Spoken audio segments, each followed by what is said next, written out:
राज्याच्या माननीय मुख्यमंत्र्यांनी सदर प्रकरणी IPS अधिकाऱ्यांच्या अध्यक्षतेखाली SIT स्थापन करायचा निर्णय घेतला आणि त्या अधिकारी सातपुते मॅडमच्या पूर्वी आपल्याकडे SP होत्या सातारला, त्यांची नेमणूक झाल्याचं मला या ठिकाणी मगाशी आमच्या SPने सांगितलं आणि त्या सातपुते मॅडम आजच फलटणला आलेल्या आहेत. SIT याच्या मुळाशी जाईल, या आत्महत्येला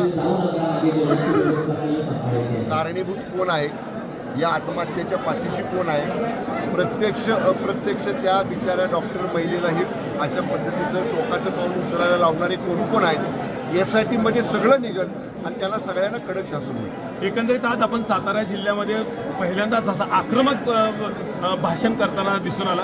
जिल्हा परिषद पंचायत समितीच्या निवडणुका आहेत, महायुतीमध्ये कुठेतरी खडा टाकण्याचा प्रयत्न होतोय आणि एकंदरीतच आता महायुतीमध्ये शिवसेनेला कुठेतरी दुय्यम स्थान दिलं जाते असं चित्र सध्या सातारा जिल्ह्यामध्ये निर्माण झालेलं आहे. कसं बघणार आहे याच्याकडे आता? हे बघा, तुम्ही सुरुवातीपासून या कार्यक्रमात आहे, आमच्या स्थानिक पदाधिकाऱ्यांनी भाषणातनं काय भावना व्यक्त केला, आम्हाला दमदाटी होती, कार्यक्रमाला जाऊ नका म्हणून लोकांना रात्रभर फिरून सांगितलं, कुठल्या वस्तीमध्ये जाऊन त्यांना भरून कुठं गाडीतनं घेऊन गेले.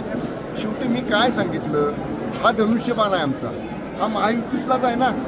3 प्रमुख चिन्ह महायुतीचे आहेत. आम्ही निवडणुका लढलो विधानसभेच्या, कसा लढलो, माझा उमेदवार शिवसेनेचा असला तर धनुष्यबाणमध्ये कमळ ह्या बाजूला आणि घड्याळ ह्या बाजूला, कमळाचा उमेदवार असला तर कमळमध्ये धनुष्यबाण ह्या बाजूला घड्याळ ह्या बाजूला, असं वापरलं ना, आम्ही केलं ना. मग निवडून यायला आम्हाला तिघा नाही, मित्रपक्षांची चिन्ह लागली, मित्रपक्ष लागले, मग आता का नको.